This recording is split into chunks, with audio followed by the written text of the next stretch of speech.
Thank you for standing by and welcome to the Lloyds Banking Group 2025 half-year results call. At this time, all participants are in a listen-only mode. There'll be presentations from Charlie Nunn and William Chalmers, followed by a question and answer session. If you wish to ask a question, please press star 1 on your telephone. Please note this call is scheduled for 90 minutes and is being recorded. I will now hand over to Charlie Nunn. Please go ahead. Thank you, operator, and good morning, everyone, and thank you for joining our 2025 half-year results presentation. I'll begin today with an overview of our financial and strategic performance, where we've continued to make strong progress, having moved into the second phase of our transformation at the beginning of the year. I'll then hand over to William, who will run through the financials in detail before we take your questions. Let me begin on slide 3. I'd like to start by highlighting the following key messages. Firstly, we're continuing to deliver strong outcomes for all stakeholders. Our strategy is providing our customers with leading propositions and supporting the real economy, creating attractive growth opportunities and improved operating leverage across the group. We're on track to meet our 2026 targeted strategic outcomes. Secondly, we continue to demonstrate broad-based and sustained strength in financial performance. This has enabled continued improvement in shareholder distributions, with the ordinary dividend up 15% at the interim stage.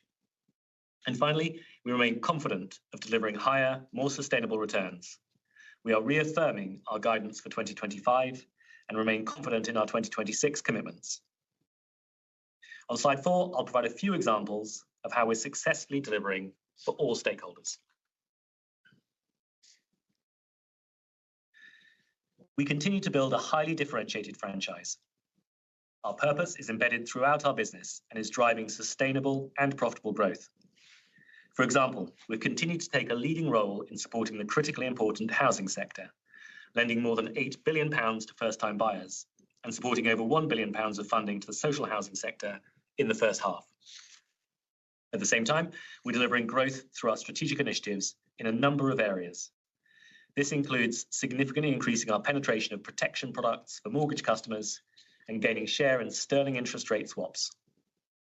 This business momentum is underpinning our sustained strength in financial performance. We delivered growth across both sides of the balance sheet and a 6% increase in net income, including ongoing OOI strength, up 9% in the first half. This supported a return on tangible equity of 14.1% for the half and 86 basis points of capital generation. Our highly capital generative business model is a key enabler to increasing shareholder distributions. Before covering our strategic progress in the first half in more detail, I'll briefly highlight on slide 5 why we believe the external environment provides a supportive backdrop to our plans over the coming years. Our current forecast for the UK remains one of a resilient but slower growth economy. William will provide more detail on our latest estimates shortly. The economic environment and uncertainty remains difficult for some of our customers. However, the underlying fundamentals continue to strengthen, and alongside new policy measures, we see the opportunity for the economy to move to a higher growth trajectory than is forecast today over the medium term. To elaborate on this, I'd highlight the following key points. Firstly, the underlying health of the economy remains robust. Households and businesses' finances have further strengthened in the first half, and business confidence remains above the long-term average. There is scope for increased activity as confidence further improves and rates fall. Secondly, the government has placed a clear focus on growth. The recently launched industrial strategy will provide significant investment into faster-growing and high-potential sectors, and we welcome the ambition of the announced financial services reforms. We are well positioned to be an important partner to both sets of plans. And finally, despite significant geopolitical uncertainty in recent months, the UK is well placed to navigate any headwinds relative to other economies and remains an attractive destination for foreign direct investment. Taken together, we are constructive on the outlook for the UK economy, with our strategy focused on faster growing areas such as housing, transition finance, infrastructure and pensions. As such, we see the potential for the group to continue to grow faster than the wider economy over the coming years. Let me now cover some examples of the growth we are driving through our strategic initiatives on slide 6. In February, we provided more details on how we're accelerating our transformation in the second phase over 2025 and 26. We've delivered strong progress in the first half of the year and are on track to achieve our 26 targeted strategic outcomes. We're delivering on our growth priorities with meaningful contributions from all divisions and increasing synergies between them. In retail, we're winning market share in lending, deepening relationships, and growing high-value areas, such as through our new Lloyds Premier offering, following a successful launch in May. In commercial banking, we're digitising and driving OOI accretive diversification, gaining share in priority areas. And in IP&I, we are transforming engagement and increasing group connectivity. We now have more than 500,000 users of our Scottish Widows app and are expanding our product set for retail customers, proving our bank assurance model. We continue to expect to deliver more than £1.5 billion of additional revenues from strategic initiatives by 2026, with over £1 billion delivered to date on an annualised basis. Now, turning to cost and capital efficiency on slide 7. Alongside growing revenues, our commitment to efficiency is paramount to driving sustained operating leverage. We continue to focus on increasing productivity as our customers shift to mobile first, as well as decreasing costs associated with our reducing legacy technology estate. Having surpassed our original target in the first phase, we realised another £300 million of gross cost savings in the first half, taking the total to circa £1.5 billion since 2021. At the same time, we're continuing to improve capital efficiency through growth in fee-generating capital-light areas and further scaling of SRTs and new origination capabilities.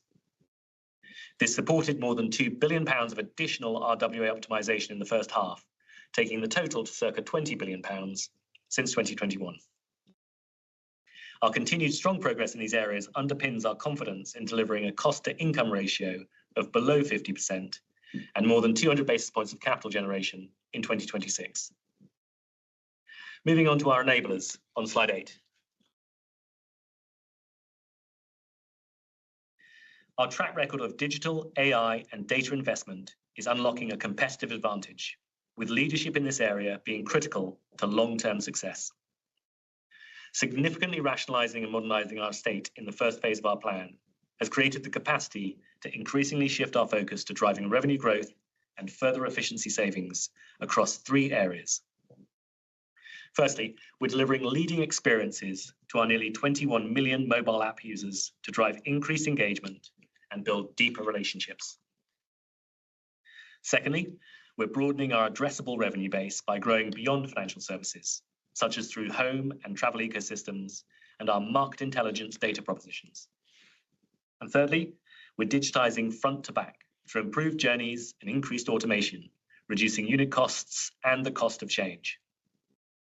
Looking ahead, our multi-year investment in leading engineering talent is helping us to increase adoption of our new technologies that will drive the next stage of our transformation. To this end, we're building upon our existing AI leadership position, with more than 800 AI models live today, by developing and scaling a significant number of exciting generative and agentic AI use cases across the group. For example, over 10,000 frontline colleagues are currently using our Gen AI knowledge management tool to help them support customers better and more effectively. We will share more details on these and our broader technology and data strategy in an investor seminar later this year. Let me now close on slide 9. We continue to successfully execute against our strategy and are on track to deliver our 2026 targeted outcomes. This reinforces our confidence in meeting our 2026 financial commitments, with significant operating leverage supporting a return on tangible equity of greater than 15% and greater than 200 basis points of capital generation. Thank you for listening. I'll now hand over to William to talk you through the financials in more detail. Thank you, Charlie. Good morning, everyone, and thanks again for joining. As usual, let me start with an overview of the financials on slide 11. Lloyds Banking Group demonstrated sustained strength in financial performance during the first 6 months of the year. Statutory profit after tax in the first half was 2.5 billion, with a return on tangible equity of 14.1%. Net income of 8.9 billion was 6% higher than the prior year. This was driven by continued momentum in net interest income, alongside 9% year-on-year growth in other operating income. We remain committed to efficiency. H1 operating costs of 4.9 billion were up 4% year-on-year, in line with our expectations for this stage. Asset quality, meanwhile, remains robust. The H1 impairment charge of 442 million equates to an asset quality ratio of 19 basis points. Our performance resulted in strong capital generation of 86 basis points in the first half. This supports our 15% increase in the interim dividend, alongside our closing pro forma CET1 ratio of 13.8%. I'll now turn to slide 12 to look at developments in our customer franchise. Our customer balances show good growth in the first 6 months across both the lending and the deposit franchise. Focusing on Q2, group lending balances of 471 billion were up 4.8 billion, or 1% versus Q1. We saw broad-based growth across all of our lending activities. Within retail, loans and advances were up 3.1 billion. The mortgage book is up 0.8 billion since March, reflecting accelerated growth in the first quarter, driven by stamp duty changes. In this context, it's good to see volumes picking up again in June. Elsewhere in the retail business, we saw continued and broad-based growth across each of our cards, loans and motor businesses, as well as European retail.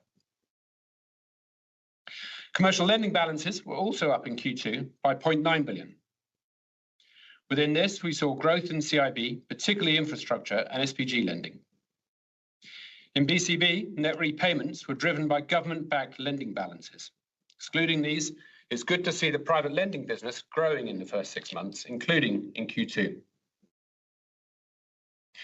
Turning to the liability franchise, again, we saw a good performance in deposits, up 6.2 billion, or 1% in Q2, now standing at 494 billion. Retail increased by 1 billion. Notably, savings accounts were up 2.9 billion, following significant inflows to ISA products in what was a very strong season, offset by current accounts down 1.9 billion, largely reflecting the same flows. Post-tax year-end, ISA-driven migration is now, of course, slowing. Commercial deposits were up in Q2 by 5.3 billion. This was driven by growth in targeted sectors across both CIB and BCB. Alongside deposit developments in banking, we continue to see steady AUM growth in insurance, pensions and investments, with circa 2 billion of net new money in Q2. Turning to net interest income on slide 13. Net interest income grew 5% in the first half to 6.7 billion. This included 3.4 billion in Q2, growth of 2% versus the prior quarter. Income growth continues to be supported by positive momentum in the net interest margin, with the Q2 margin of 3 or 4 basis points up slightly on Q1. The mortgage refinancing and deposit churn headwinds continue to be more than offset by a growing structural hedge contribution. NII was further supported by AIEAs of 460 billion in Q2, up 4.5 billion versus Q1. The increase was driven by the impact of strong mortgage growth towards the end of the first quarter. The Q2 non-banking NII charge was 124 million, slightly up quarter on quarter, in line with our expectations for an upward trajectory across the year. As usual, this is driven by business growth in LLOY and associated funding repricing. Looking ahead, we continue to expect net interest income for 2025 to be circa 13.5 billion. H2 growth will be driven by gradual margin improvements and AIEA growth from franchise expansion. Let's turn to the mortgage portfolio on slide 14.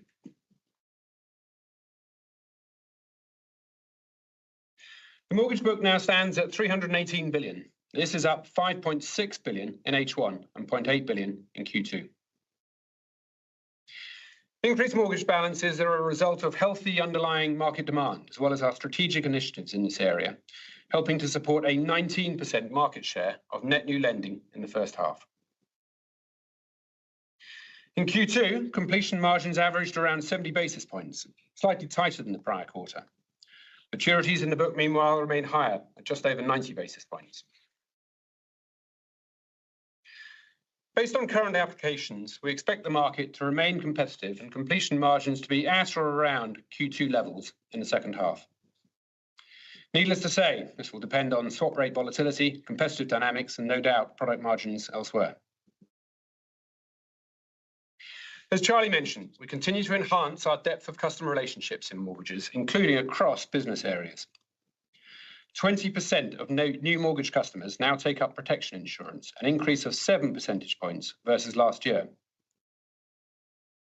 We also recently launched a new digital remortgage journey, delivering an increased share of direct-to-bank applications, up 4 percentage points to 25% in H1. Together, these initiatives help offset margin pressure. Now, looking at the other lending books on slide 15. Consumer lending balances are performing well. Within both cards and loans, our strategic investment in tools such as Your Credit Score, used by 4.8 million customers in the last 3 months alone, is enabling us to drive growth by leveraging data to enhance decision-making and personalisation. Accompanied by an improved risk scorecard, this has supported growth in our personal loans business, with balances up 0.8 billion since year-end. Alongside, cards balances were up 0.7 billion, and motor finance lending by the same.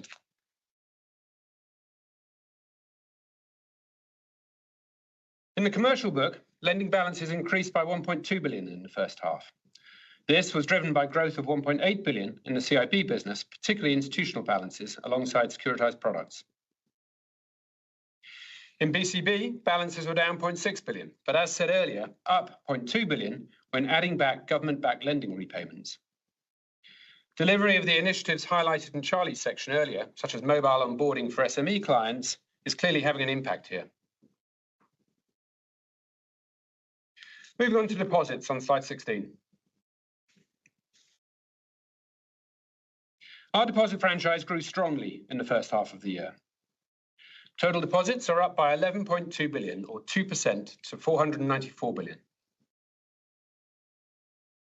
Within this, retail deposits increased by 3.7 billion.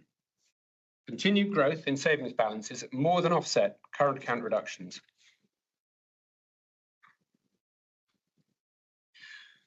Retail savings were up 4.9 billion, supported by net new money inflows and strong retention activity.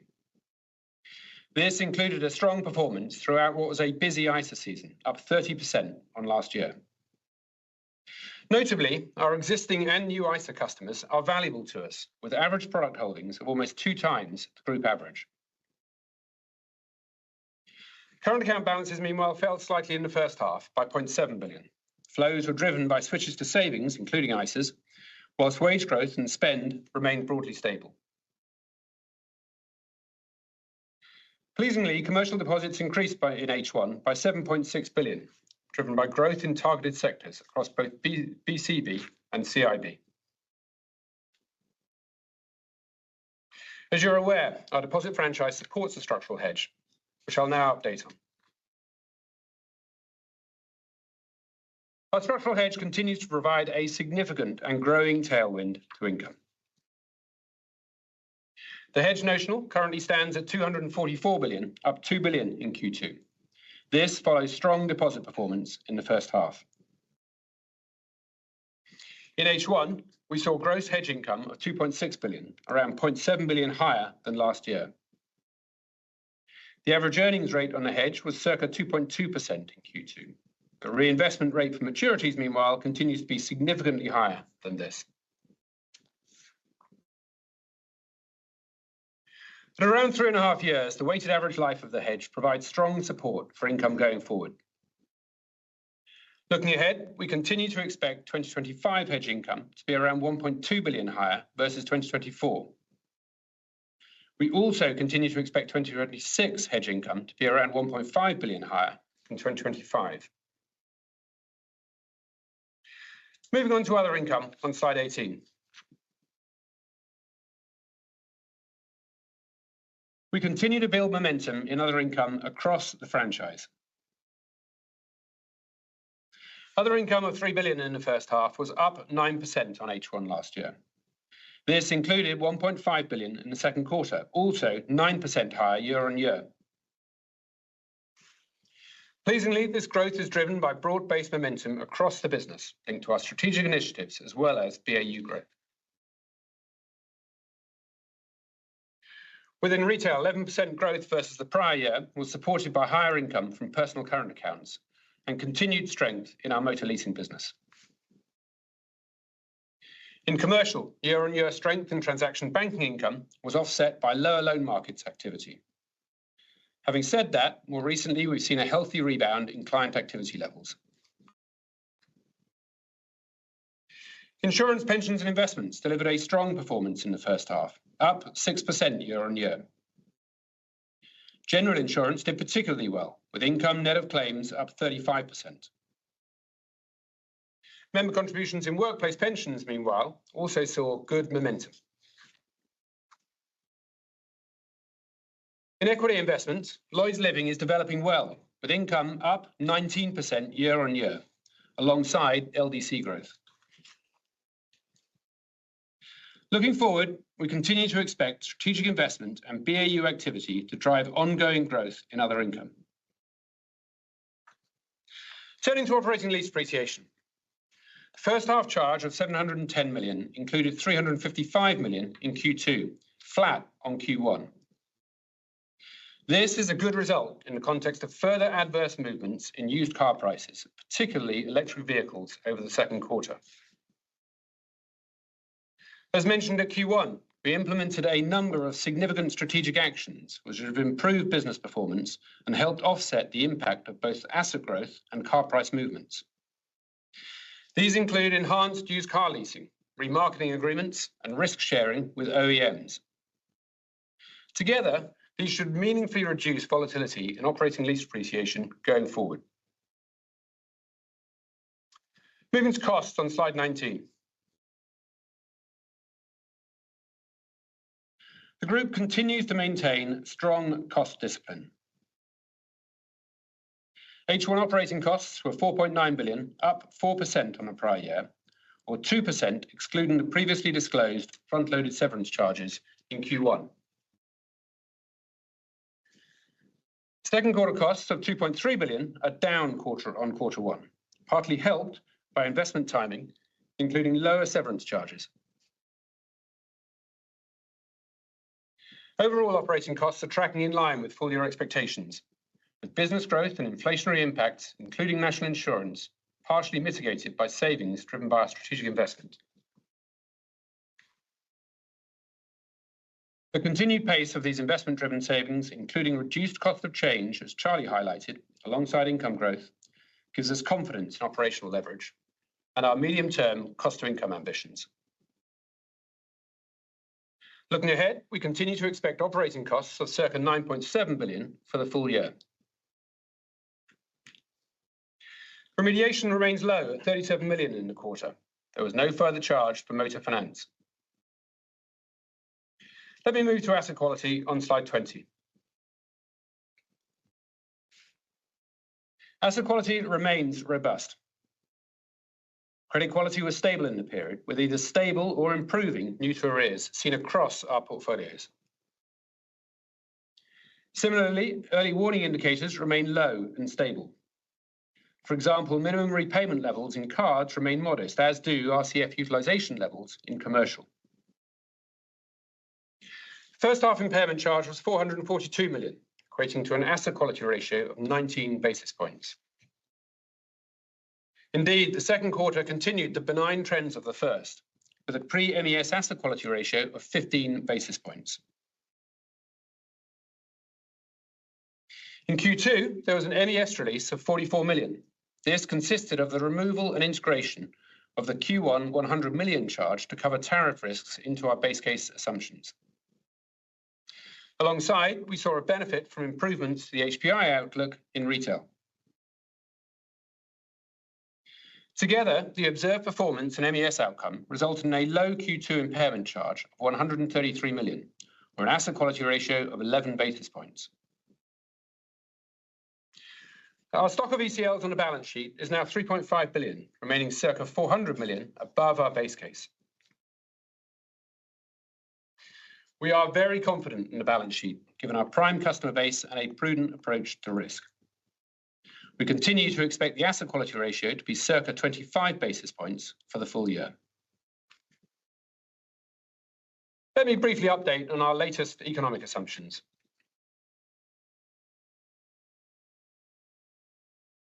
We have made minor changes to our macroeconomic forecast since Q1. We now expect 1% growth in GDP in 2025 and a similar level in 2026, slightly lower than previously forecast. We now expect unemployment to rise a little further, peaking at 5% in 2026. Given this context, we now assume 2 further rate cuts in 2025 and 1 in 2026 to a terminal rate of 3.5%. Our assumptions for house prices, meanwhile, have improved, largely reflecting FCA affordability changes. Let me now address returns and TNAV on slide 22.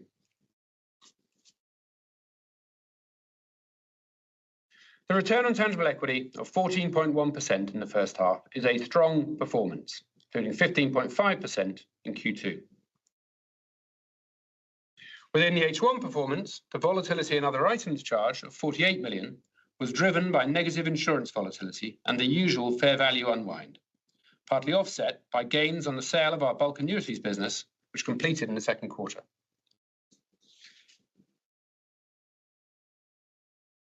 Tangible net assets per share at 54.5 pence are up 2.1 pence since year end.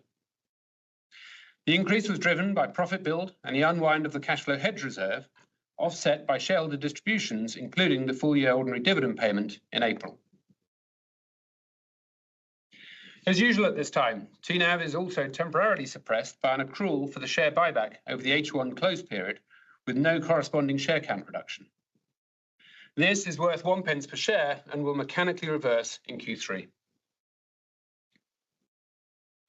Looking ahead, we continue to expect further material TNAV per share growth this year and indeed over the medium term.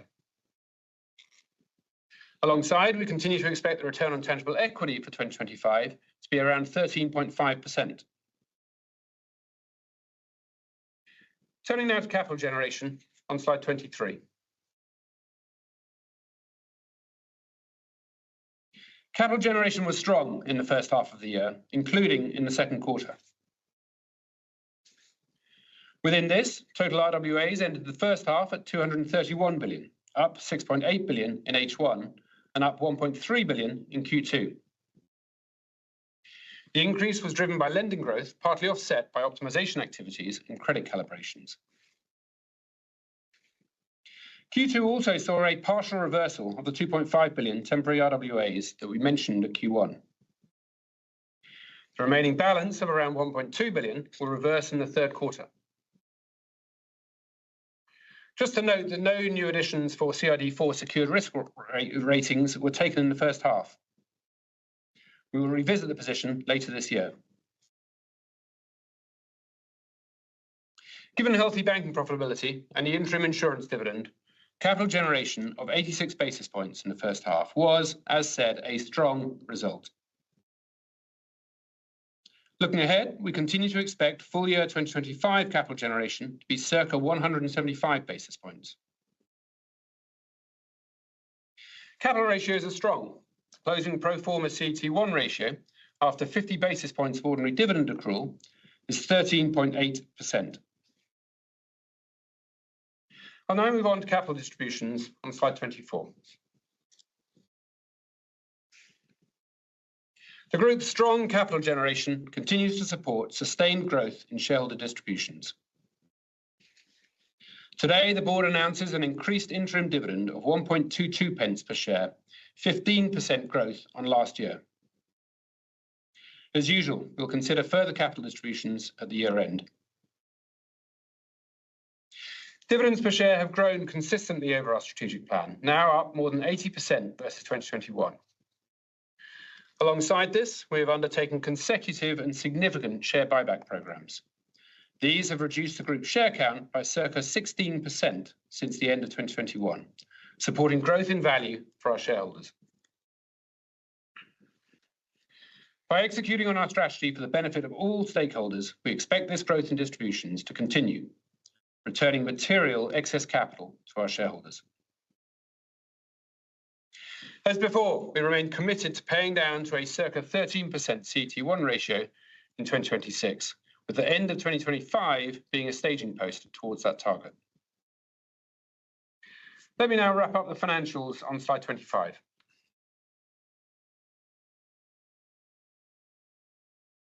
To summarise, the group is showing sustained strength and delivering in line with expectations.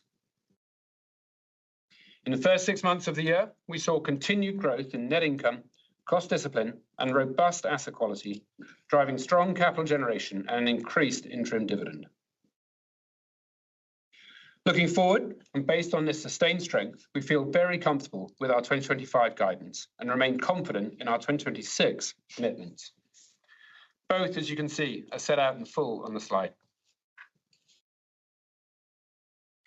Finally, and as you may have seen in the RNS, building on our transformation and consistent with our ambition to move at pace into next year, we intend to move to preliminary reporting at this year end.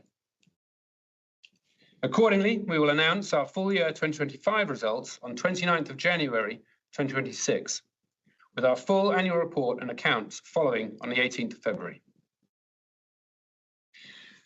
That concludes my comments for this morning. Thank you for listening. Let me now hand back to Charlie for closing remarks. Thank you, William.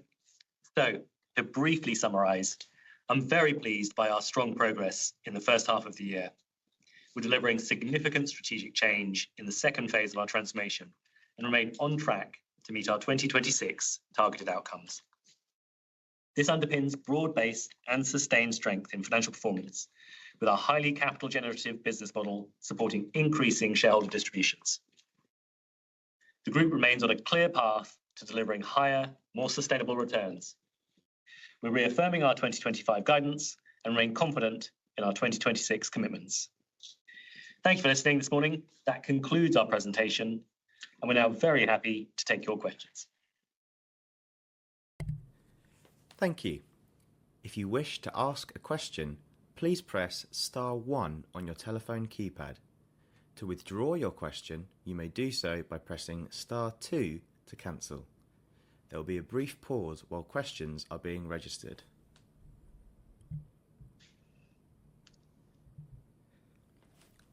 Our first caller is Guy Stebbings from BNP. Your line is now unmuted. Please go ahead. Hi, morning, Charlie. Morning, William. 2 questions then. The first one was on mortgage spreads. You talked to 70 basis points completion spreads in Q2, which is coming a little bit, but very much consistent with wider industry data. If we stay at that sort of level as suggested, how should we be thinking about back to front book mortgage spread churn from here? Perhaps you could frame it against that 3 basis points Q-on-Q headwind in terms of how that could moderate into future periods, or perhaps you could give us the average back book spread now. I presume that's coming much closer to the front book now than was the case a few quarters ago. So even with those slightly tighter front book spreads, the sort of back to front book churn should be easing from here. And then the second question was just on deposits. Some negative mix effects in the quarter, as you talked to before, and again, we've seen that in industry data. Given the sort of new tax season impact clearly played a role on ISA flows. Are you able to confirm that those PCA outflows landed largely in April or maybe the start of May and perhaps eased as we got to the end of the quarter, or were you still seeing some PCA outflows in the month of June, for instance? Thank you. Thanks for those questions, Guy. I'll take them in turn. First of all, in relation to mortgage spreads. As mentioned in my script, we saw mortgage spreads in the course of Q2 at around 70 basis points. That was probably a couple of basis points tighter than what we had seen during Q1. Not much more than that, but a couple of basis points tighter. When we look at the applications that we're now seeing, which will of course be completions in Q3, we're looking at spreads that are basically similar. So we're expecting more or less the Q2 patterns in terms of mortgage spreads to continue into Q3, and then we'll see how we fare during the remainder of the year. But that's the pattern today. You asked about the differential between that and the maturity margins on the book. And the maturity margins, to give you some idea, they're coming out at around 90 to 95 basis points in that zone during the course of Q2. That is going to taper a little bit in the second half of this year. But to be clear, both the second half of this year and next year is not totally linear in terms of maturity margins. And therefore, the mortgage headwind within any given period might vary with that non-linearity. Having said that, we do expect the mortgage headwind, as we've discussed before, to play out during the course of 2026. We've talked in the past about the mid-year being about that time zone. We'd be roughly in the same space now. Clearly, if you get a slight weakness in mortgage margins, it might take a month or two longer, thereabouts. But overall, the picture is much the same as we described to you before, with that give and take. Your second question in respect to deposits, Guy, a couple of points to make. First point is the picture on deposits, as you know, has been actually very favourable during the course of the half. So we've seen deposits up 11.3 billion during H1. We've seen deposits up 6.3 billion during the course of Q2. So some really good deposits performance, which of course we're pleased to see. And it's balanced across both the retail business, 3.7 billion in the half, and the commercial business, 7.6 billion in the half.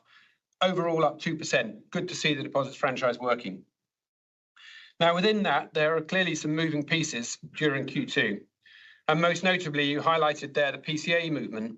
PCA movement in Q2, overall down by about 1.9. I think it's right to see it, Guy, in the context of the half as a whole. So I would look at the 0.7 billion down in the half as a whole, simply because within any given quarter, you're going to get different month-end effects. That's going to affect the numbers. But 0.7 billion down over the course of the half. Alongside of that, we've had a strong ISA season, as I mentioned in my comments earlier on. And, to be fair, we are very pleased to participate in that strong ISA season. The overall quantum of ISAs is up 30% year on year. Our market share of that strong ISA season is at around 20%. We're pleased to see it because these are valuable, often relatively affluent customers, and we want them to be part of our customer base. Indeed, many of them are existing Lloyds customers and already are, and we're very pleased to attract some new customers into it by virtue of the ISA product offering.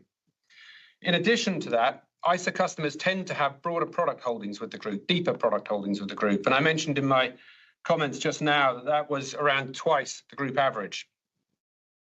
You asked about the timing of the flows in that context, Guy, and just to give you some idea, ISAs inevitably, of course, are connected with the tax year end. So we saw particularly heavy flows in March, likewise going into April.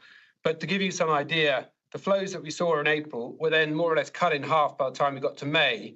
And the flows that we saw in June were again 1/3 lower than they had been in May. So you can see the tapering off of the ISA flows during that time period, which gives you some idea that deposit flows are starting to kind of return to normality, if you like, the longer the quarter goes on. Now, having said that, we're in a declining base rate environment, and you would naturally expect customers to continue to migrate in that declining base rate environment, at least those that want to secure fixed-term deposits. We're very happy to be part of that, Guy. It's a part and parcel of our business. It's pretty much as expected in terms of our expectations and forecasts for the duration of this year. And as said, that's a profitable, attractive customer base.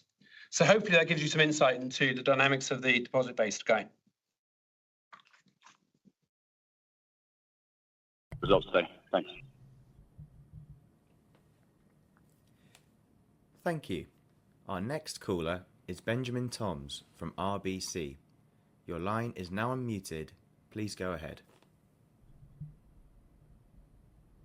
Morning, both. Thank you for taking my questions. The first one's on the structural hedge. I think by illustrating your guidance, the implied half-two structural hedge contribution is 2.8 billion. I get that rounding makes a bit of a difference here, but that number's a bit lower than what I was expecting if I assume that the notional continues to grow a bit. So maybe you could give us your latest thoughts on where you expect the notional might go to this year and next. And then secondly, You showed on the slides that the FCA affordability changes materially impacted your house price expectations. Does it materially change your mortgage volume expectations into the medium term? I would have thought it was just a bit helpful around the edges. And what's the mortgage pipeline looking like into half two, please? Thank you. I'll take the first. I'll start on the second, and Charlie will add on the second too, Ben. First of all, in terms of the structural hedge, the structural hedge is developing pretty much exactly as we had expected it to over the course of the first half, and we expect to continue to do so over the course of the second. If anything, rates have maybe been a touch stronger than we had expected. So, maybe there's a little bit of upside building into that, but I wouldn't want to overstate that. It's pretty much according to plan. Now, interestingly, what is going on there is, as said, the expectation for earnings from the structural hedge is going to be, 1.2 billion higher in 25 than it was in 24, exactly as we said to you at the beginning of the year. Our expectation for 26, again, 1.5 billion higher in 26 than it was in 25. And we are getting increasingly confident of that. As said, potentially a little bit of rates upside, but let's see how the rest of the rate cycle fares over the next 18 months or so. Specifically, what do I mean by the confidence? I'm obviously referring to the amount of the hedge that we have locked in. So we now have 25 done, essentially, 97%, 98% in that zone. We have more than 4/5 of 26 locked in as well. And of course, as the days go by, that number is creeping up. And so as a result, the confidence in the hedge is increasing off the back of increasingly locked in volumes, both in respect to 25 and in respect to 26.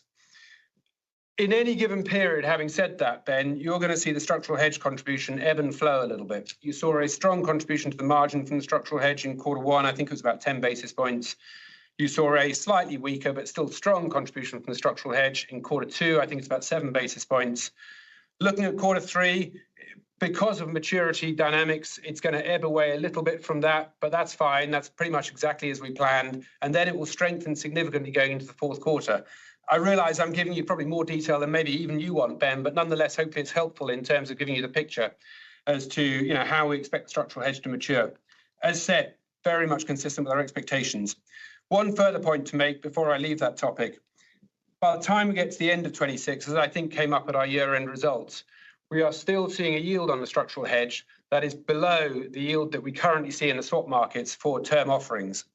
That means that the structural hedge will continue to give us support into the years thereafter, consistent with the weighted average life of the hedge of around 3.5 years. So we're seeing, therefore, the structural hedge play out in, as I said, pretty much exactly the way we expected. I'll add one further point. Having said what I said a second ago, the confidence in the hedge is good to see, manifested in the context of the notional balances, which we put up by a couple of billion during the course of this year. And just referring back to Guy's second question a second ago, the fact that we have put the hedge up by a couple of billion over the course of this year shows you the belief that we have in the stability of the deposits behaviour that we've seen over H1 as a whole. So, that's an insight, I suppose, on the structural hedge, but hopefully also gives a bit of insight into what we've seen in the deposit book as a whole. I'll kick off on the second of your questions, Ben, on FCA, HPI improvements and the like, and then hand over to Charlie. It is fair to say that we see the FCA affordability changes as helpful to the overall prospects for the housing markets. We think it's going to inspire more first-time buyers. We think it's going to inspire more movement and therefore strength in HPI. And that's what's behind 3%, it's actually 2.6% up this year, and about 3% up next year as expected. Mortgage volumes, if you take quarter one and quarter two together, you've got 5.6 billion up on mortgages over the course of the first half of this year. That's a good performance. Looking forward, with that HPI strength in mind, we do expect continued mortgage growth over the course of the second half. I'm not going to put a number on it. Maybe it may be a touch slower than 5.6 billion. Again, that's a pretty pacey performance in the first half, but we certainly expect healthy mortgage performance. And indeed, we do expect it to be boosted at the margin by that FCA HPI contribution, Ben. So thank you. Yeah, the only thing I'd add, Ben, is I think you characterised it well. It does allow us to compete, and it will around the margin allow us to do that. We did share last week in the press that the latest Mansion House changes would enable us to support an extra 4 billion, for example, on a like-to-like basis of lending. Now, we did 8 billion of first-time buyer lending in the first half already, 34,000 customers, 64,000 last year. And so, this is a good source of profitable growth for us, and it will allow us to compete around the margin. I think some of the comments William made around the mortgage business in his comments up front, though, are probably the most important part. As you know, mortgages is a highly competitive and quite differentiated depending on which part of the market you're playing in. And the fact that we're continuing to win share and then maintain share is through some quite exciting for me, in my role, innovation we're doing around the mortgage hub, some of our journeys, how we're engaging the broker market. We're increasing our share of the direct channel, which enables us to really bring value to our core customers, the cross-sellers, William said, of our protection product. There's a lot of changes and innovation we're doing, and actually affordability in the journeys for how you support customers really help us to compete. So we think it'll help, but I think the way you characterised it is just around the margins of what we're doing already. Thanks. Thank you. Our next caller is Amit Goel from Mediobanca. Your line is now unmuted. Please go ahead. Hi, thank you. So 2 questions for me. One was just on the non-banking NII headwind. I think previously you might have commented that to expect an uptick this year in the kind of 100 million order of magnitude, which seems to be well above the current run rate. Just wanted to check whether you still kind of see an uptick there, and if not, also just curious, does that have any implications for the growth in other operating income? And then secondly, just on the commercial deposit growth, I think in the slides it comments about growth in targeted sectors, but in the report it talks about some growth related to just corporate uncertainty about the broader environment. Just want to get a sense of, do you expect some of that to reverse in the coming periods, or is that sticky? Thank you. Yeah, thanks for those questions, Amit. I'll kick off on the first and the second. Charlie may want to add on the second in particular, but let me just address, first of all, your non-banking net interest income point. Non-banking net interest income in Q2, as you obviously know, 124 million. That is on top of 112 in Q1, so together 239. We don't guide to non-banking net interest income, as you know. We guide to the totality of net interest income at circa 13.5 billion. But at the same time, we gave some insights at the beginning of the year as to how we expected it to develop over the course of the year. 2 points that I would make in respect of that, Amit, which hopefully address your concerns. One is that when we look at it, it is going to be driven by both volume related issues, which in turn inspire other operating income growth, as well as rates trends. And so within that mix, if you like, we're going to not necessarily see any disturbance to other income growth, simply because rates at any given moment may be slightly lower than we previously thought, and therefore lend themselves to slightly stronger non-banking net interest income performance. Alongside of that, it isn't going to be linear during the course of the year. That is to say, it's going to accelerate and decelerate over periods during the year, in line effectively with the refinancing obligations that come up for certain tranches of activity, e.g. within motor. Final point there is that the nature of non-banking net interest income is going to depend upon the nature of commercial banking income, and in particular CIB income. And therefore, if CIB is growing in some areas but not others, that is going to affect the trend within non-banking net interest income, because it will drive the extent to which we need to finance parts of that CIB activity. So as a result, there's nothing alarming at all that we're seeing in the non-banking net interest income trends. Indeed, as you can see via our other income trends, other operating income trends, up 9% year on year H1, and also up 9% year on year Q2. There's a lot of strength in there, and it's being driven by a broad set of diverse income streams. So looking forward, final point on non-banking net interest income. At the moment, Amit, we're not really changing our expectations around non-banking net interest income. It is likely that a bit of the pace that wasn't taken up during H1 will be picked up during the course of H2. Overall, we're kind of staying, roughly speaking, where we are, but it will ebb and flow, bearing in mind the points that I've just made. Second question, Amit, in relation to deposits within the commercial banking business in particular. As said, that was certainly across certain targeted sectors within the franchise. both within CIB and BCB. 2 points that I would make.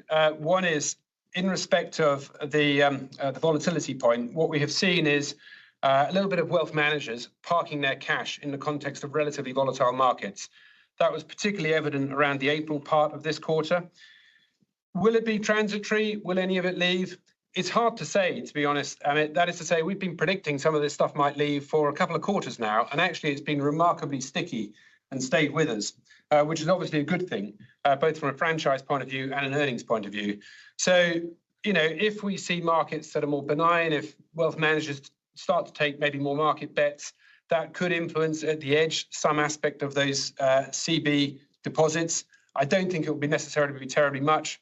And the second point, which I think is also worth making here, Amit, is what's good to see is that we've seen stability, indeed a little bit of growth actually, in the non-interest bearing balances within BCB in particular. So we've seen, if you like, the benefits of basically business current accounts and the like within the BCB franchise strengthen through the course of the second quarter, which is great to see in terms of the relationships that we have with clients, and obviously great to see in terms of the performance of the business. Yeah, look, the only thing I'd add is obviously on the large commercial deposits and some of those wealth deposits, the margin tends to be lower, so it's less of a material, whether it switches in or out, and we obviously work on that basis. The core point that William just made around SMEs, or BCB as we call it, BCA or business current accounts and deposits, is we've continued over the last 3 years to grow market share.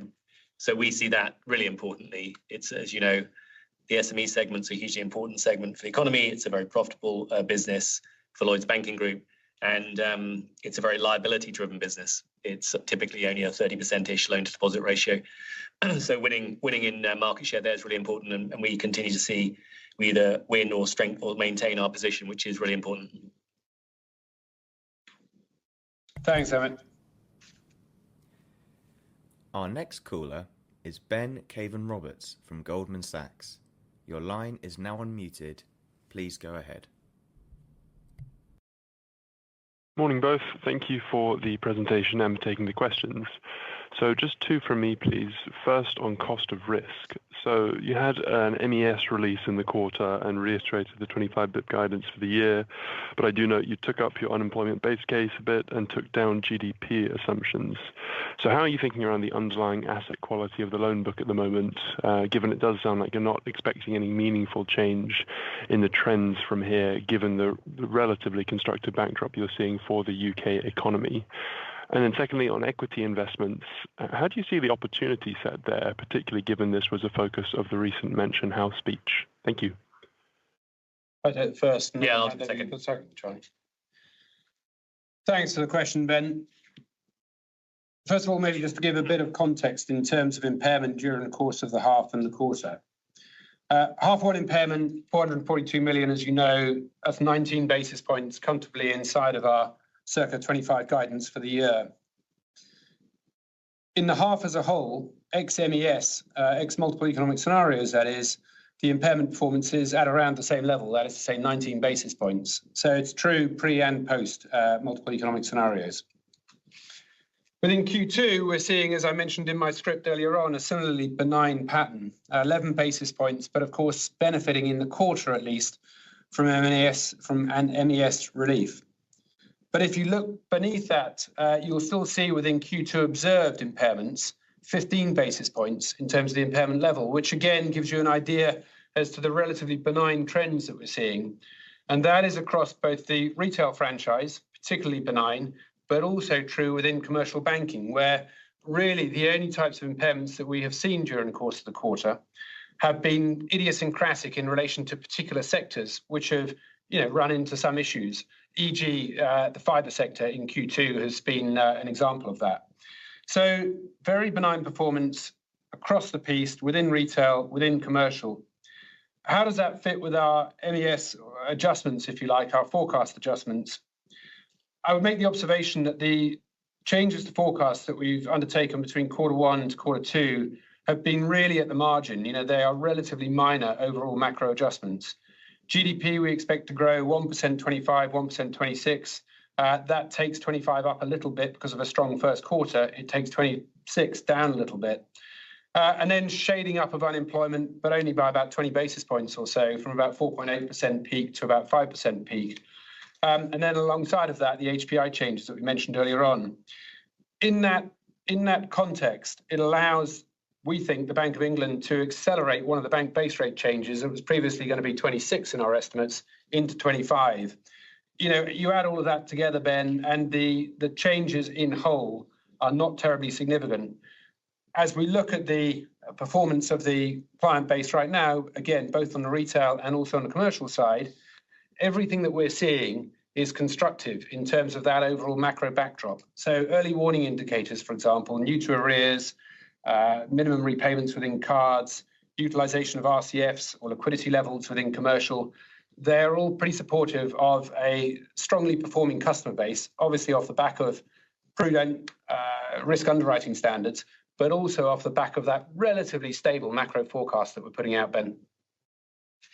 Great, and thanks, Ben. And on your second question on Mansion House and the focus on enabling retail investors more broadly in the UK to invest more in equities and the UK.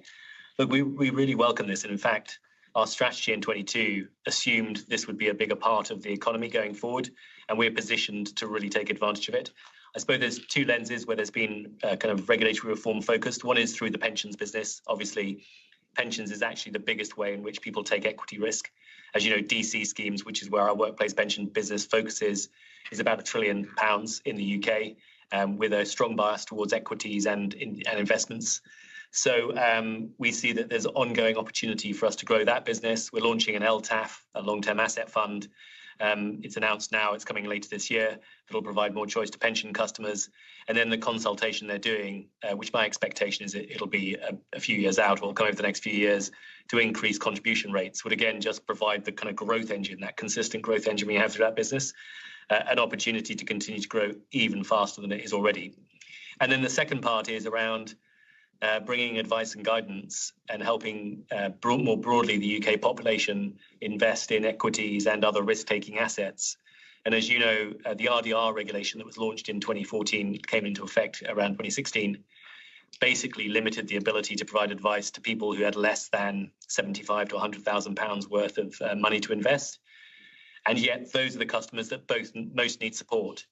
And so the real focus of some of the Mansion House reforms and then the FCA's focus around this in their advice and guidance to introduce something called targeted advice really leans into that well. Now, what do you need to do that well? You need the range of products that Lloyds Banking Group has. Investments, a self-directed platform, which we have and we have well. The advice platform that we have, obviously, through Schroders Personal Wealth. But as you'll recall, we launched something called Ready-Made Investments about 2 years ago, a digital journey. And we took our equity ISA share from less than 10% to significantly over 20%, even though, we're a bank. So, most equity investments happen through non-bank platforms. We think that's really important. We see it as a big growth opportunity for us. And then bluntly, we'll talk about this later in the year, I'm sure, the opportunities with AI and generative AI, particularly to really innovate in this space. And we're already doing stuff in a regulatory sandbox with the FCA, is going to enable us to really support customers in a different way.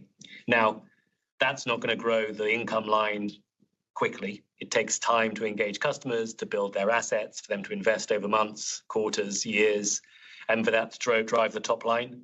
But it is going to be a really good enabler of our strategy, and it'll give us very sustainable revenue growth and obviously OOI biased growth going forwards, and be core to our higher value customer segment proposition as well.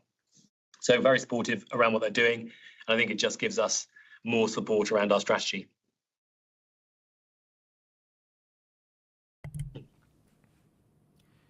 Our next caller is Aman Rakkar from Barclays. Your line is now unmuted.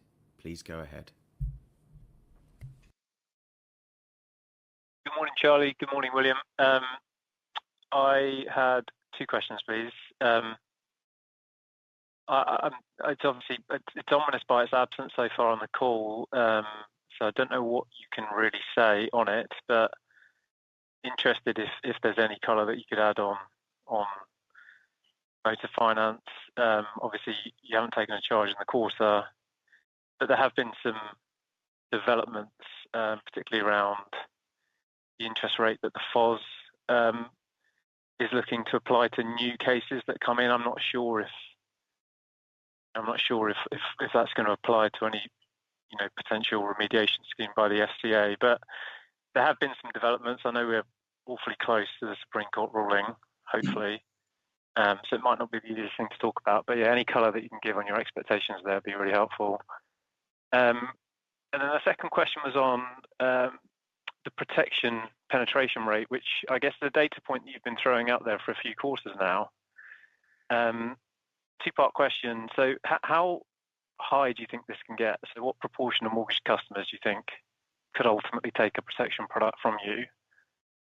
And I'm interested in what it means for your ability to compete in the mortgage market from here. Is this something that allows you to see superior unit economics? And should we think about this kind of enabling you to just take market share, as a kind of long-term pivot from what we're used to seeing in the mortgage market for Lloyds? Thank you so much. Yeah, thanks, Man, for both of the questions. The motor finance question is entirely legitimate, so we'll certainly do our best to answer it, even though it will, needless to say, be incomplete. The motor finance position is, like you, we wait to see what the Supreme Court is going to hand down. Without having any insight on the point, we do expect it to come during the course of the next couple of weeks before the court shuts down for the summer period. So we'll see, but that's our expectation too in terms of timing. In terms of, I'll address first of all the specific interest rate point that you made. There was, as you say, the news out of the FOS of bank base rate plus 1% being the relevant interest rate to apply going forward.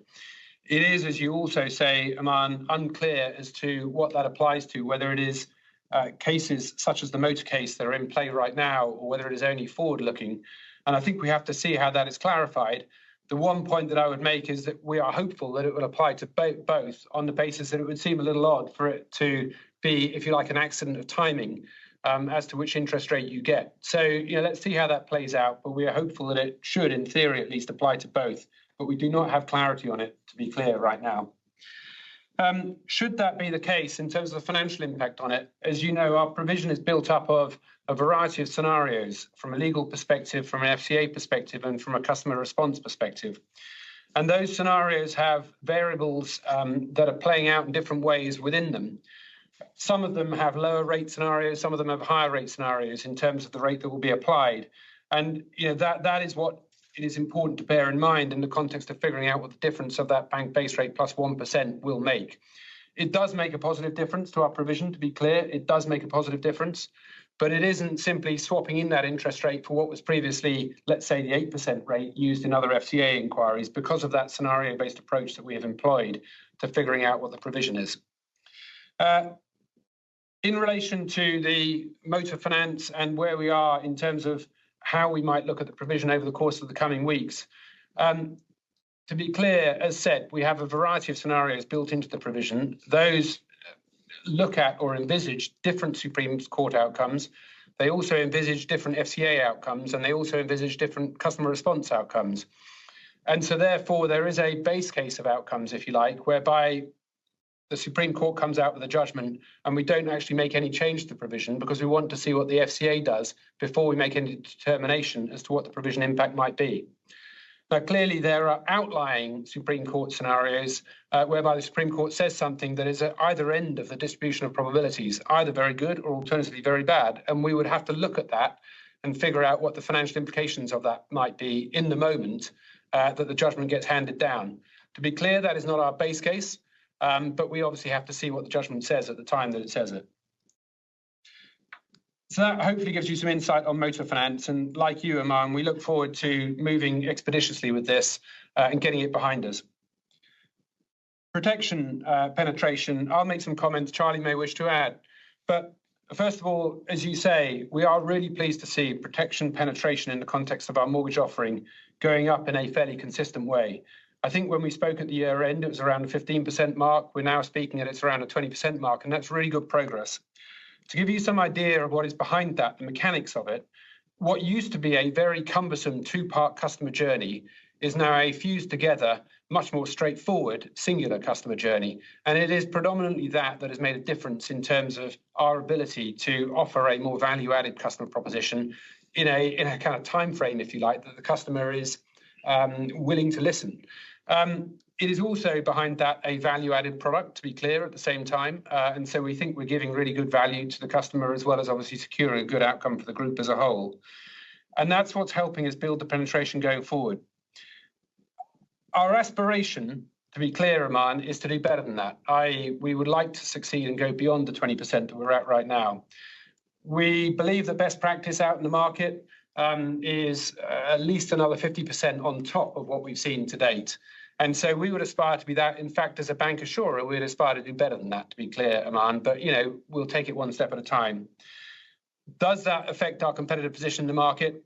I think inevitably, if we have a more profitable customer relationship, we are going to look at the nature of that customer relationship in terms of what we can offer and to who and to when. And so, therefore, it is an added, I suppose, lever to pull in the context of building what we hope will be sensible and advantageous customer relationships, first and foremost from the perspective of the customer, and then secondarily by implication from our own group perspective.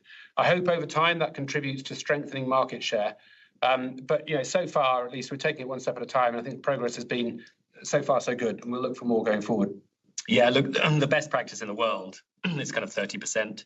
That's looking in the rearview mirror around how people have run customer mortgage journeys. When we look at the innovation we're doing and how we're engaging customers, let's see if we get there first and then whether we can go further. Remember, we're also, I kind of made a nice, bold one-way assertion at the start of this that our bank assurance model is working. We provide home insurance, and we do that very successfully. William highlighted that our revenues there have grown 35% year on year. But we took a lot of market share in the last 18, 24 months. It's been a very competitive market this year, but that really feeds into this. How we're using our home hub and our digital engagement, I talked about that earlier, to support people through their home ownership journey, into renewals and product transfers. How we start to think going forward about the biggest asset in the UK isn't investments or cash. It's actually the 7 to 8 trillion pounds worth of unmortgaged retail real estate. And we're obviously a leader in being able to support customers and think about how that asset could be used going forward. So we see lots of opportunity to leverage our unique position with customers and across our businesses to continue to grow and be relevant to mortgages. I suppose the other thing of caution, William and I have always said, there may be quarters where mortgage margins and or the attractiveness of the market isn't where we want it to be, and we're not going to chase market share for the sake of it. We're very focused on how do we build the through-cycle profitable business around mortgages and then the associated products. And we feel like we're continuing to extend our ability to do just that. Thanks, Aman. Thank you. Our next caller is Jonathan Pierce from Jefferies. Your line is now unmuted. Please go ahead. Hello, guys. Got a couple of questions on the structural hedge, please. But before that, can I just quickly clarify these preliminary results? Thanks for moving them out of the half-term week in February. Will they look like the normal set of preliminary results, though, so they'll be as detailed as what we normally get in February? Yes. Would you like me to take that first off, Jonathan, and then you come to your second question? First of all, thank you for raising the question. It has been an ambition of ours for some time, actually, to accelerate the results. The principal reason for it is, of course, we all have kids in half term, but actually the principal reason for it is to look forward into the next year. In this case, 26 is an important year for us, and to move forward at pace and spend less of the year kind of looking backwards, if you like. Prelims will enable us to do that. They will also bring us into line, as you know, with our European and US peers who follow a similar practice. So we're really pleased to make that move today. We do think it will allow us to move with pace into 2026. Unfortunately, my kids are now too old for me to benefit from the half-term break, but I'm sure a lot of others will do. And, as said, prelims are a very welcome development for us. Jonathan, does that answer your question? In terms of the detail of the print, the prelim results will be substantially all the material that you need in order to make a financial assessment of the company. We have an accounting obligation before we can publish prelims to be substantially complete, effectively, as to the numbers that we put forward at that time. That essentially tells us that we need to deliver to you and obviously to ourselves confirmation of all of the key numbers that we would expect to put forward. From a presentational format, they will look something a bit like the half-year results. There may be some added notes, there may be some added details on top of that, to be clear, but presentationally at least, they will look somewhat similar with, a chunky R&S document up front, which again will give you, I hope, more than enough analysis, numbers, financial insight in order to assess the performance of the business. Jonathan, does that answer your question on prelims? Yeah, it does, and let's hope the other banks follow suit. Thank you for that. On the hedge question, I suppose one of the things investors, particularly those don't own Lloyds at the moment and are waiting for the motor judgment, sort of things they're thinking about in particular are the confidence in the 2026 ROTE and then how it may develop thereafter. So on the hedge, can you tell us how much of the maturities that are coming through next year have already been pre-positioned?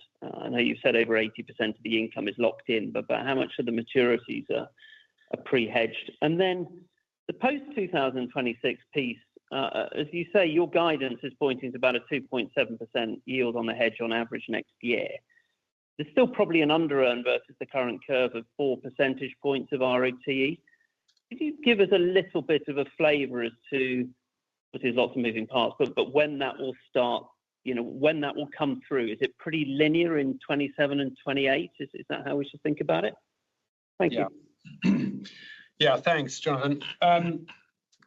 In respect of the maturities, we don't really disclose as to the precise maturity schedule within the hedge. As I mentioned earlier on, in terms of, if you like, value coming off of the hedge, so the ultimately 6.9 billion, I think it equates to in respect of 26. We have, as said, over 4/5 of that locked in, and that is growing. That in turn should kind of hopefully gives you what you need from the numbers perspective. In terms of maturities, there are maturities coming up during the course of 26. Equally, some of those maturities are effectively pre-hedged so that we can avoid undue concentration risks in terms of those maturities during the year. That's probably about as far as I'll go in terms of the overall expectation around maturities, mainly for fear of just, if you like, giving you information that doesn't lead to a helpful result, to be honest with you, Jonathan. In terms of your yield analysis, we're probably a touch above your 2.7% by the time we get to 2026, not by much, but by a little bit. But having said that, clearly still materially below where swap rates are. And I think consistent with the disclosures that we gave at year end, still below 3%, to be clear at that point in time. In respect of your question for 27 and 28, it plays out during the course of 27, a little bit during the course of 28. And then if swap rates stay the same, you've then got a steady contribution from the hedge in the years thereafter, by definition. Now, that is all built upon our 3.5% terminal rate assumption, to be clear, and the swap rates that we expect consistent with that. Follow up, because this is a very helpful answer. Thank you. Most of the additional structural hedge catch-up then will come through in 2027. It's 27, and I would include, kind of 2/3, 3/4 of 28, something like that in that calculation, Jonathan. So it's not solely concentrated in 27, continues to play out in 28, but by the time you're at the end of 28, you've got most of it. Brilliant. Thank you very much. Thank you, Jonathan. Thank you. Our next caller is Edward Firth from KBW. Your line is now unmuted. Please go ahead. Yeah, morning, everybody. Thanks for the questions.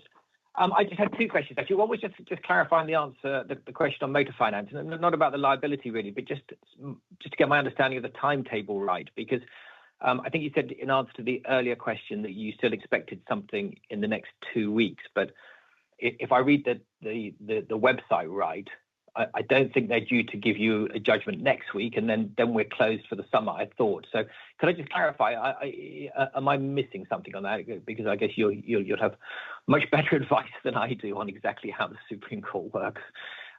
So that's my first question. And then the second one was, could I just ask you about your capital generation target for next year, the 200 basis points? Because everybody's talking a lot about growth, and a lot of the clients are asking about growth and volume growth. But if I take a 50, I mean, I know it's greater than 15%, but if I take a 15% plus ROTE, and then square that away with 200 basis points of capital generation. That doesn't sound like an awful lot of growth. And I suppose my first question is that right? Am I missing something in the capital generation? And then secondly, if there is more growth, why are you bound to this 200 basis points? Because it seems to me that if you could get more growth, why would you not take it and sacrifice capital generation? Thanks very much.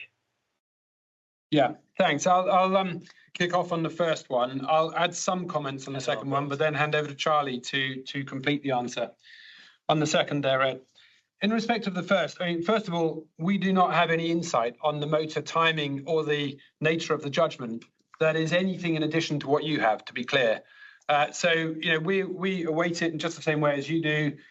We do not know what the content is going to be in the Supreme Court judgment, just as you don't. So that's just for sake of clarity. In respect of the timetable, you may be watching the website more closely at this moment in time than I am, but as we understand it, we may or may not get notification during the course of today that it will come next week. If it doesn't come next week, there is still an opportunity for notification next week that it will come the week after. And all of that is consistent with the court then closing down for the summer. So that's as much as we can say on the timing. There is, of course, I guess, a scenario that this actually goes over into the autumn, into September. But having heard what the justices have said, both in independent statements, but also in front of, I think, Parliament at some stage, the expectation that we have, I think, is the same as everybody else's, that it is going to come this side of the summer. And then as said, you know, we will calibrate what our reaction needs to be at that time. One point to add, which may be helpful, Ed, is consistent with my earlier comments. We do then expect the FCA to come out. It's said that it will come out within 6 weeks. We expect what it comes out with at that point in time will be inconclusive. It seems likely to us that it will come out at that point in time with some perspectives on whether or not a redress scheme is appropriate, and if it is, broadly speaking at least, what the parameters of it might be, but we expect that to be subject to further consultation and discussion in the periods thereafter, which might mean that you get a period of continued, if you like, uncertainty, for want of a better word, about what exactly any FCA scheme might be like, even after it has come out with that initial opinion, if you like, after a 6-week period. So just worth bearing that in mind. Moving on, in respect of capital generation, greater than 200 basis points and greater than 15% ROTE, it is absolutely our expectation for next year. And as said in both Charlie and my commentary, we remain very confident in those outcomes. That is off the back of, I'll speak to the ROTE and I guess by extension the capital generation, that is off the back of increased operational leverage in the business, which comes from strengthening NII plus OOI and comes from a flattening cost base, not a flat cost base, but a flattening cost base, alongside, you know, a continued stable macro consistent with our assumptions right here, which in turn deliver the ROTE growth, which in turn deliver the capital generation benefits. Now, what I would say before handing over to Charlie is that based upon our analysis of our own metrics and our expectations as to how markets will develop, we are still seeing pretty material AIEA growth, average interest earning asset growth, into 2026.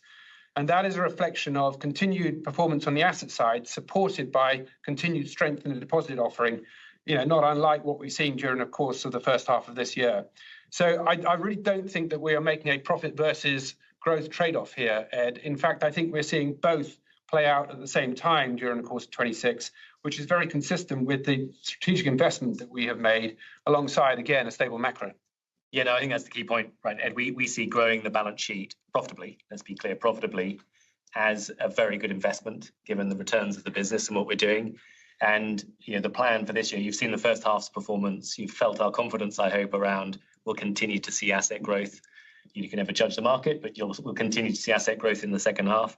And we're absolutely assuming that we'll continue to grow the balance sheet next year. So the ROTE and the capital generation you're seeing, as we've always said, which we think puts us as a very strong performer, assumes that we're growing the balance sheet, and also from a ROTE perspective assumes TNAV progression. And that's the business we're building, a business that through cycle is growing, is going to be growing TNAV, is still delivering, creating the capacity to grow the balance sheet, and still delivering high ROTEs and capital generation, which we'll revisit with our boards at the end of the year as to how we distribute. The one other thing that we're particularly focused on, and I know you know this all very painfully, is we did commit to diversify into a more diversified business model and grow OOI. Now, that 9% growth quarter on quarter, year on year, we think is a really differentiating and important part of our business model. We have parts to our business model that no one else has, and that's by design. But that doesn't come without investment. Sometimes that's in non-banking net interest income or us building the supporting funding underpinning those businesses. Sometimes that's in the technology investment we've done, the additional 4 billion we all asked you for permission for that we think we're investing very successfully for us. Sometimes that's OPEX, right? You need people to actually grow those businesses, wealth businesses, transport businesses. So we see that as a really important part of this. It's a bit more complex to get you comfortable that the TNAV's building, because those businesses will tend to have very good capital generation, and then we'll have an opportunity to distribute that if that's the right thing to do. So we just would ask you to look at the investment we're making in those businesses. And probably least comfortably, I'm looking at William, OLD basically is an investment in that OOI growth. And because of the nature of the way cars depreciate, when you're growing the transport fleet, you're going to see OLDs earlier in the life cycle of a 3 to 4 year car duration. So it's a bit like the older insurance business. It was very accretive up front, and then you saw it pay back over time. Cars are the opposite. When you're growing the franchise, it looks more dilutive, but it's actually, the profitability is very good and good for the shareholders. So no, I love the question because it leans into, we're trying to do all of those above, grow the balance sheet, grow the OOI, invest in that growth, and still deliver strong capital generation available for distribution and strong ROTE. Sorry, Ed, you got a longer answer than you wanted, but you got me excited.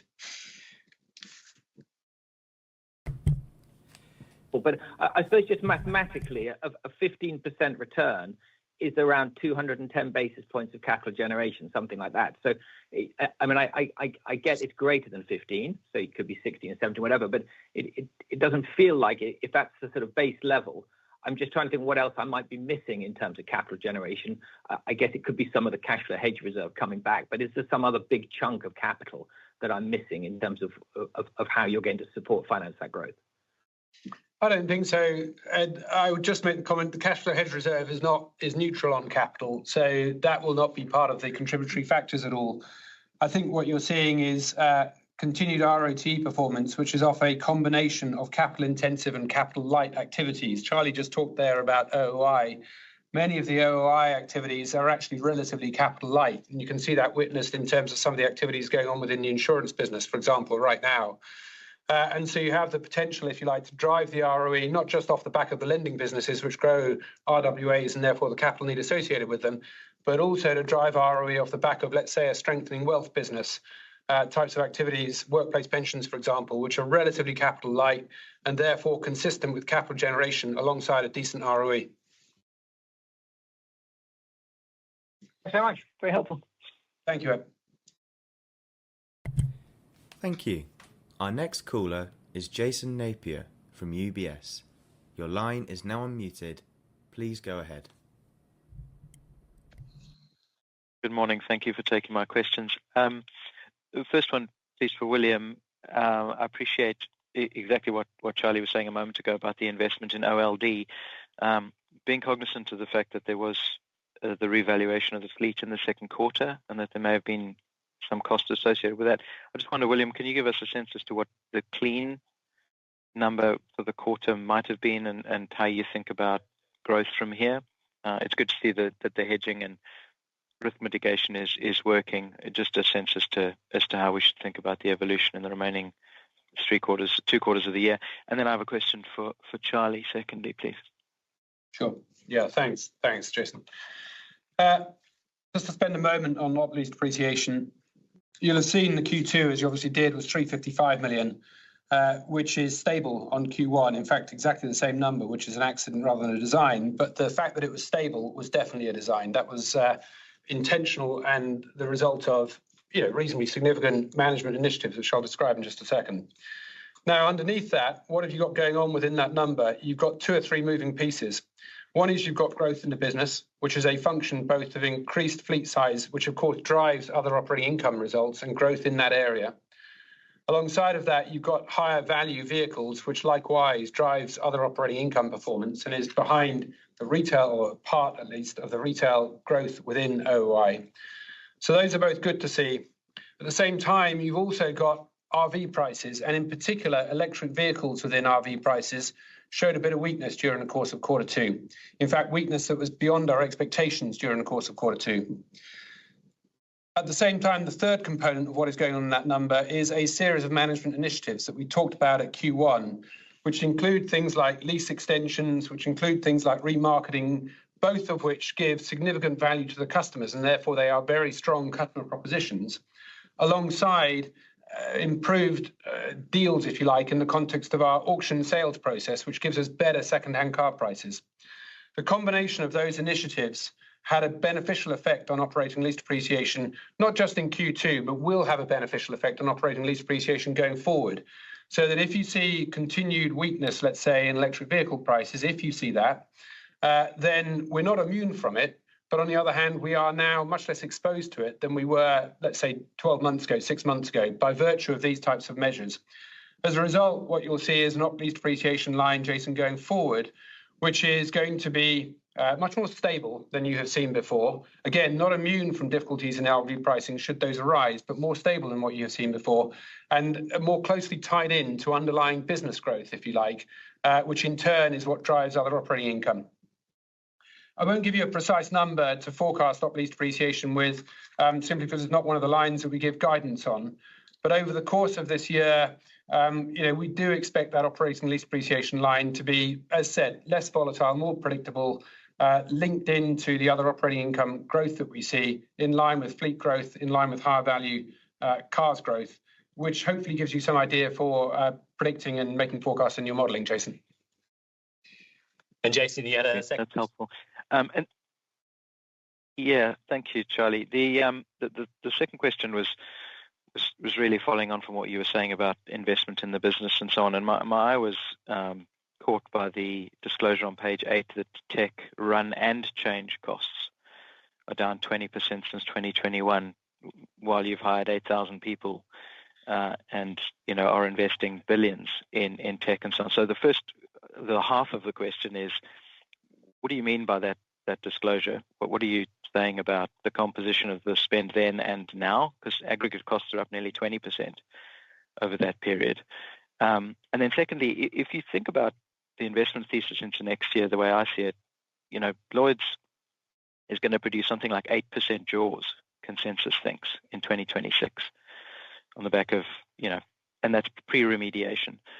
On the back of costs that expand very little, the market thinks, and then sustain good top-line growth. And so, Charlie, in the way that you chunk the costs of the group, yep. We would love to have tech as distinct from branches, as distinct from risk, as how do you think about cost evolution into next year, and in what ways are those chunks evolving differently 1 year forward than they have 1 year back?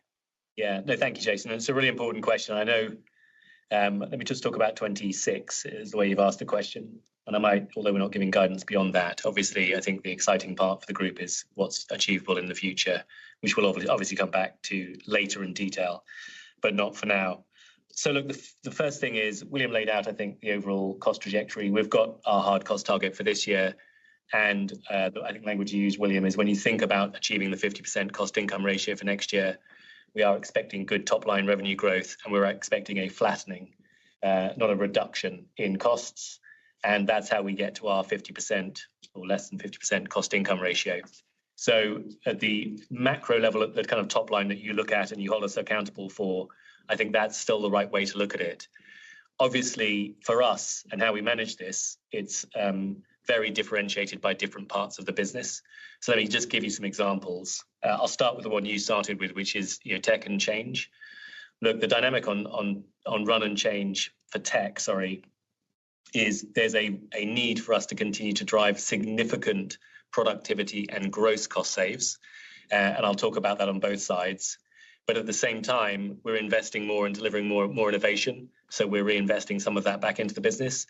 And as we also turn to a more heavy dependence on tech to run the whole bank, as we build productivity elsewhere, we're seeing a higher cost of run. So, for example, we've seen significant efficiencies by demising legacy environments, by optimizing our relationships with third parties on the run side, by automating the way we drive the infrastructure side of technology. So all of the scripts that would run all of our daily processes. However, at the same time, as you know, we're investing in cloud and AI, and those are incremental variable costs that we've created the capacity for. On the change side, we've seen a very significant increase in productivity. And at the same time, when we started this phase of the strategic cycle, we had a heavy reliance on third parties for our engineering talent, and we didn't necessarily have the engineering talent that was fit for the new technologies that we're using. So we've been through a really significant restructuring of our ways of working, of the way we do productivity for change, of the sourcing model, and we've attracted a lot of critical talent that's is what's delivering the kind of capabilities that are helping us win today and will be even more important going forward. So that 20-30% productivity change has enabled us to do that refresh of the talent and to continue to invest and drive change. For what it's worth, and when we do the seminar later in the year, I'm sure Ron, our COO, who is, and I say this with a smile, but I can say it with my last job in this one, really one of the best CIOs and COOs in the world, will talk about how do we think about our productivity in this space. I think about speed and quality. We need change to radically increase the speed and improve the quality, and that enables us to innovate and compete. Now, other parts of the bank's cost base are changing differently. You've seen the really significant and market-leading shift towards digital that we've made in our retail bank, and how we've continued to significantly increase the productivity of our physical channels. That's a huge cost lever for us. We still, as we digitize and enable customers to get better quality end-to-end services and more digital services, are seeing significant opportunity to automate back office processes and build productivity in those areas. And of course, the kind of efficiency we've seen in decision-making and logic in things like credit decisioning and economic crime are seeing very, very significant increases. At the same time, relationship managers in our SME business are fundamental. We're improving their productivity, but to grow that business, we know we're going to need to support them, and the coverage and trading capability we have and financing capability in our CIB business has been an area we're investing on a marginal basis, significantly below our revenue growth, but still as a net growth cost. So I don't know if that helps kind of how we're seeing the next 18 months. Beneath the surface, there's some very aggressive gross cost saves, productivity saves, and then we're reinvesting in areas that drive differentiation and growth.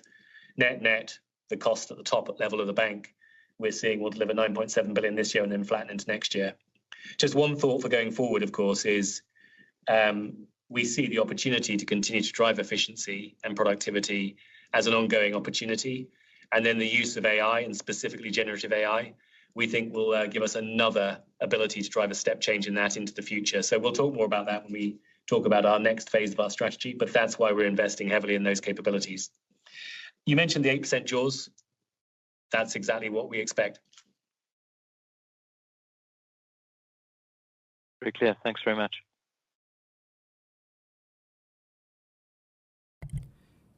Thank you.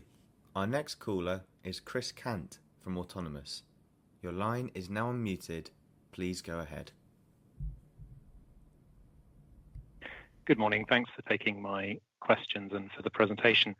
I just wanted to invite you, Charlie, to comment on the Schroders joint venture in the context of the retail investment opportunity you cited in your earlier remarks.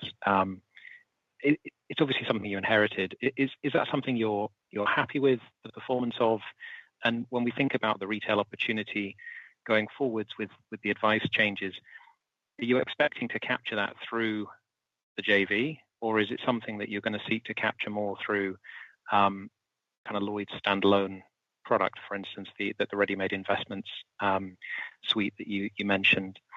And then in terms of your targets for next year, appreciating you not wanting to guide beyond that, but if I think about your reiteration of the guidance, more than 15% ROTE consensus is there. Consensus is some way off the cost income target of sub 50. And that's the case even if I adjust for the fact it looks like there's a little bit of motor finance embedded in consensus for next year as well. It would still be around 51%. So is consensus missing something in terms of how the targets fit together? Or is it really that your focus is on the ROTE and less so the cost income? In the context of flattening, I guess the question boils down to, is consensus right to have a 9.8 handle on the cost number for next year? Thank you. Thanks, Chris. Maybe I'll take the first one, and then, I talked a little bit about the other one, but William will give you his view on that. So look, I think the punchline on the wealth one is We're pleased with SPW. It's actually growing well relative to the market. It's not a huge part, as you know, of our business model in terms of the revenue, but it is very important for those customers that are looking for full service advice. And we've been improving the handoff of customers and then the support for customers from our retail businesses and our BCB businesses into that, and we're going to continue to do that. However, and I think you asked the question exactly right, Chris, when we look at the targeted advice and broadening out of advice wealth to the much broader retail base in the UK, we think that's going to be much more led by digital first journeys. And by definition, actually, of the regulation won't be a full advice journey, because if you were to charge full advice, you couldn't really do the right thing for a customer that's only investing 5, 10, 15, 20,000 pounds. And as you know, full advice still in the industry costs somewhere circa 1,000 to 2,000 pounds, depending on the complexity of it. So we definitely think that's where our ready-made investments journey, the broader digital investments that we've done, a whole bunch of work we've done with the FCA around our regulatory sandbox to support this new kind of guidance and advice work. And then looking even a bit further into the future, our capabilities around generative AI, we think will be very helpful for really helping people get a very personalized, contextual and relevant set of advice for them in their financial situation to invest safely. So I think that's where we see the growth. William, I'll let you have another crack at what I tried with Jason. Thanks, Charlie. Thanks for the question, Chris. The start point is that we expect to meet all of our guidance for next year. That is to say, we expect to meet the ROTE guidance, we expect to meet the capital guidance, and we expect to meet the cost income ratio guidance. As I think I've said before, we will not meet the cost income ratio guidance by much. I mean, this is going to be a fairly close thing, but nonetheless, we do expect to meet it, to be very clear, and we will make sure that we meet it. What is going on there? I don't think necessarily the market is missing anything, but maybe just to give you some thoughts from our side. First of all, when you look back at our year-end results from back end of last year, we gave hopefully some useful graphics in the context of explaining how we expect income to grow and how we expect costs to stabilize. So to elaborate a little on that, first of all, we expect a stable macro, something that is roughly consistent with the numbers that we put out here today. That, of course, is a kind of an important underpin. But with that, we expect the interest income to grow. We've talked a lot about the structural hedge today and the strength of that. At the same time, we know what the headwinds are going to do. The mortgage headwind in particular is very predictable as it plays itself out during the course of 26. The deposit churn we expect to continue, to be clear, for the remainder of this year and going into next, but we do expect it to attenuate as base rates come down. So those big structural factors within the net interest income. And then alongside of that, through a combination of BAU activity and indeed the benefits of strategic investments, we expect to see volume increases. AIEAs we've talked about during this call, but of course there's liability-driven volume increases as well as many of the capital light, if you like, non-asset intensive volume increases that we see in some of our related businesses, whether that's OOI within CIB or whether that's many of the initiatives within investments, workplace pensions and the like within insurance. And these initiatives are maturing pretty much as we speak right now. Charlie mentioned that GI income, for example, is up 35% year to date net of claims. That is alongside a series of other initiatives in that area within insurance. These are maturing today and they continue to step up through the course of 25 and going into 26. Alongside of that, you've got operational leverage achieved through flatter costs. Again, not flat costs, but flatter costs. I won't kind of confirm or deny the 9.8 point that you mentioned in your question there, Chris, but you can tell, I hope, the type of flatter cost-based expectation that we are building in. And then final point, that stronger return comes off the back of a higher TNAV, to be clear. We do expect TNAV to grow as part of this. So this is not a question of getting a higher return off of a flat TNAV. In fact, quite different to that. It's a stronger return off of a higher TNAV, which in turn gives us expectations of greater than 15% on an ROTE basis. But also the preceding points that I made give us confidence that we are going to meet that cost income ratio target. We'll make sure we do.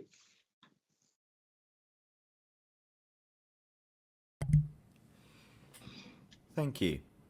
As you know, this call is scheduled for 90 minutes and we have now reached the end of the allotted time, so this is the last question we have time for this morning. If you have any further questions, please contact the Lloyds Investor Relations team. Our final caller is Sheil Shah from JP Morgan. Your line is now unmuted. Please go ahead. Great, thanks for the question. It's actually a follow-up to the first question that was asked on the deposit outlook. We've seen some recent policy announcements focusing on the savings gap in the UK, which I think, it presents a bit of a risk to deposit flows on the front book going forward, but possibly on the back book as well. I know you previously said that you expect the LDR to rise from current levels of around 95 to above 100, but I'm just wondering how you're thinking about the outlook for liabilities and funding going forward. Does this change the outlook for deposit growth that you previously had in your forecasts? Thanks. Yeah, thanks for that question, Sheil. I'll kick off and then hand over to Charlie because it has both a financial and a strategic component to it. Your question is around the much talked about encouragement, if you like, towards investment that we saw evidence in the recent Mansion House speech and how that might affect the funding and deposit flows within the business going forward.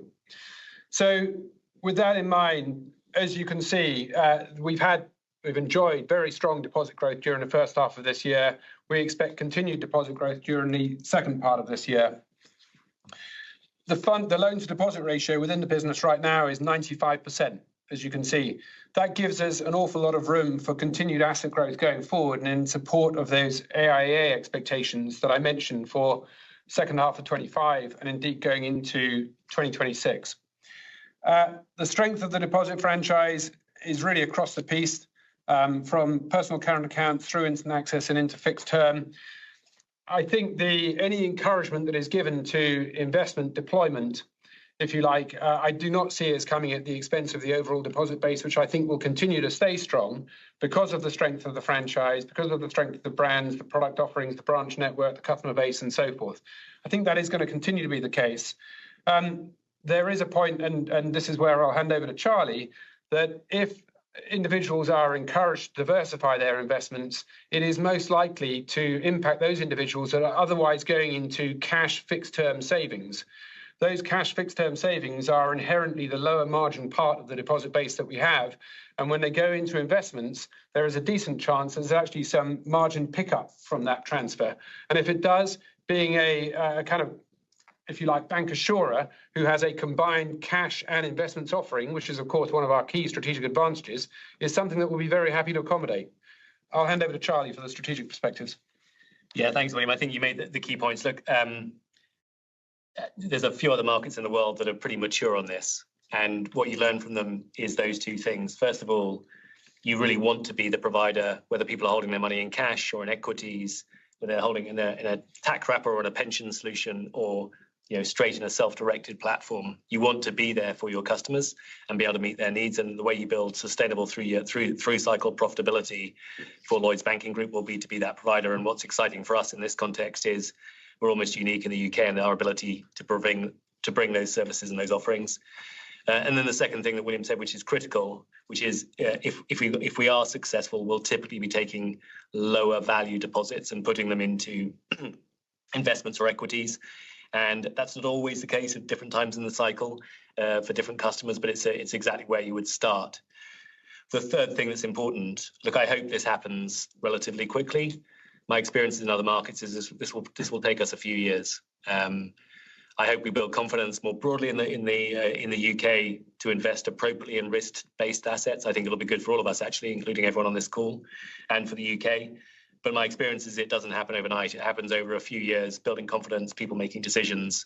And then typically what you'll see is customers will try a smaller part of their wealth before they start investing into it. And so you really want to build savings habits and have solutions to do that. And that comes back to the discussions earlier in this call about you do that with great digital engagement, great brands, and a very, very simple way of accessing and then pivoting your portfolio. So, really important development. Don't see it having a big impact overnight. We are going to be well placed to take advantage of it. I think that may be the last question. So just to say thank you to everybody for participating and for your questions this morning. I hope you found it a useful session and have an enjoyable summer. Thanks, everyone. This concludes today's call. There will be a replay of the call and webcast available on the Lloyds Banking Group website.